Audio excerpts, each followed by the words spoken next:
we're seeing this really rather remarkable political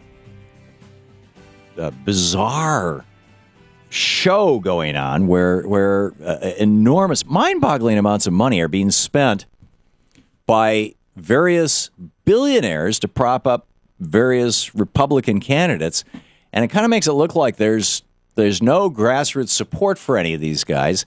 There's just, there's Foster Friess for Rick Santorum, and there's Shelley Adelson for Newt Gingrich, and there's John Paulson for Mitt Romney, and in fact, all of them, the vast majority of the money that they're spending that is being spent on their behalf is coming from a small handful of fewer than 20 billionaires.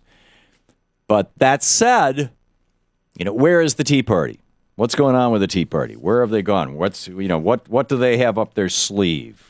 Let's check in with a guy who would know, and that would be Mark Williams, the former chair of the Tea Party Express, conservative talk show host and author. His website, marktalk.com. Mark, welcome back to the program. Always fun, Tom. Hey, thank you. So, you say not only is the Tea Party still relevant, but it's driving the civil war in the Republican Party. Absolutely. Yesterday I was sharing with my listeners and viewers some clips from the Concord Coalition's website where they were teaching Tea Partiers how to become precinct committee men in the Republican Party, how to take over the Republican Party from within. And you guys did it. And I salute you. I mean, you pulled off the takeover of a major political party, and I wish progressives would do the same thing with the Democratic Party. And in fact, they are in many areas. But don't you think that given these fairly public fights between John Boehner and Eric Cantor representing the Tea Party wing, Boehner representing the old established Republican wing, that the cracks are starting to show in the Tea Party front? Actually, no. The cracks that are and the fissures in the Tea Party have always been in there. It's built in. Anytime you get several million people all thinking on their own, you're going to have differences. But the Tea Partiers are moving in a completely different direction. Just this past weekend, I emceed and spoke at a gathering of representatives from seven different San Francisco Bay Area and Sacramento area Tea Party groups, each with different priorities, but all with the same fundamental issue, and that is, come November 2012, Barack Obama and the progressive agenda have got to be thrown out of Washington. Right. So they're refocusing on that effort, and you're right, across the country, and one of the bastions, one of the strongholds of this movement has, ironically enough, become San Francisco.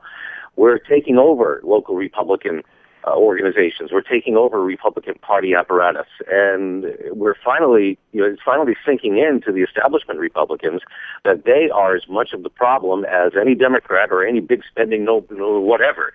This is America's people reaching out to grab back the controls of their government as they're supposed to, as they're supposed to have done. And I, for one, am employing the tactics that I was trained to use as a long-haired liberal in the streets of Boston in the 1970s. The progressives have been doing this for a very long time, and they do, in fact, control the Democrat Party. But even this in your dreams, Mark, and mine too. Well, this is where both progressives and conservatives have, I think, a common ground. And that is, it's no longer become an ideological battle. It's no longer a battle between parties. This is a battle between the entitled, call it the 1%, if you will, those on the inside, and those of us who are the working stiffs who support this country, who support the 16 vacations in 3 years for Michelle Obama, the people who work hard so that a tiny sliver at the top of the pyramid can live like kings and give our money to Wall Street. This is the American people taking their constitutional role, and it's being the pushback is unbelievable. So I'm curious, the venue that you spoke at, where in San Francisco, where did you speak? It was a town called Fairfield. It was a very large Tea Party organization. They've got their own building, and we had people from all over the Bay Area. We probably had 50 or 60 people in the room from seven different groups. Who paid for it? Cross-pollinating. Who paid for it? And there are gatherings like this taking place all around the country. And these are not for profit. These aren't like the old Tea Party Nation convention idea. Right. These are people who actually take time off of work and drive for. But I'm just. This is not a gotcha question. It's a genuine curiosity because I know a lot of the Tea Party activities that we saw in the United States You had $350,000 custom-painted buses paid for by multimillionaire Dick Armey and Freedom Works with various Tea Party organization logos. We were prohibited from taking anything more than $5,000, and we weren't allowed to take corporate or the PAC donations. We had to, because we were set up as a 501c4. So this organization that owns its own building is not being funded by one of the Koch brothers or Dick Armey or something like that? No, they passed the hat. The building owner was nice enough to donate the building rent-free. So I see. Okay. So, that kind of thing, that grassroots kind of stuff is the stuff that, I applaud. I don't understand why you think that if government is no longer having regulations that keep our air clean, for example, that somehow our air is going to get clean. And nobody suggests that they be eliminated. What we're talking about is balance and reasonableness. It's when you have official government lunch inspectors in North Carolina checking kids' bag lunches, and when you have a story like you had at the top of the hour of an official state probe before a woman can have an abortion, that's when government's gone way too far. Mark, that story about the lunches was exaggerated and blown out of proportion by Fox News. It turned out that the school lunch lady offered the kid who had brought a bag lunch to also have a free lunch at the school. She said, I can give you a little more if you'd like it. And somehow that got turned into on the blogosphere on the right of lunch bag inspectors, which is nonsense. Sure. And then a second kid came forward. So I'm sure we'll hear more about that. But the point is the same one you were making at the top of the hour about the official government uterus inspector. The government has gone way too far. And here's conservative Rick Perry in Texas with the sonogram law. If you go in for an abortion, you have to have a sonogram, and they make you look at it. That's ridiculous. That is overstepping the bounds of government. And that's what this is about. It's not about eliminating government. We have absolutely a need for government, absolutely a need for regulatory action, but we don't need half this country not paying taxes. We don't need a tiny elite at the top of the pyramid served and supported by a semi-elite workforce, and the rest of us on the bottom of the pyramid slaving away in the salt mines. So before the Bush Great Depression, 39% of Americans were not paying federal income taxes because they lived in poverty.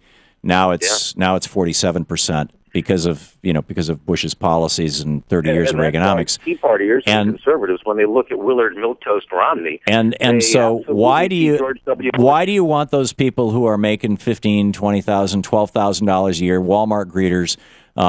They're already paying 13% Social Security and Medicare tax. They're paying the payroll tax. They're paying sales taxes. They're paying fees. They're paying for their driver's license. They're paying to register their car. They're paying all those things. Why do you want to hit them with a federal income tax also? They should be paying their fair share like the rest of us. Don't you think that that if somebody is living in poverty, that they are paying their fair share by virtue of the fact that they're being basically exploited by the corporate system? Well, we're all paying those taxes. We're all paying those fees.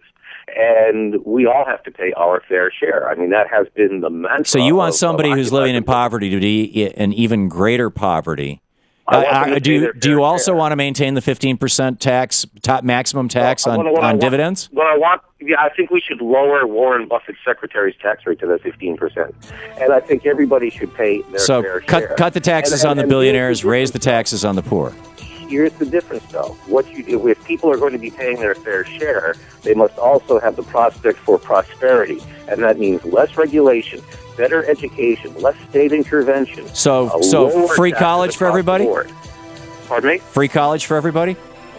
Like Lincoln suggested? Possibly. I mean, California used to be free college. Yeah, it would be nice if we had free college. Okay, Mark, hang on. This is the Thom Hartmann Program. Mark, we're out of time, but thank you so much for being with us. MarkTalk.com. Mark Williams, thank you. Good talking with you.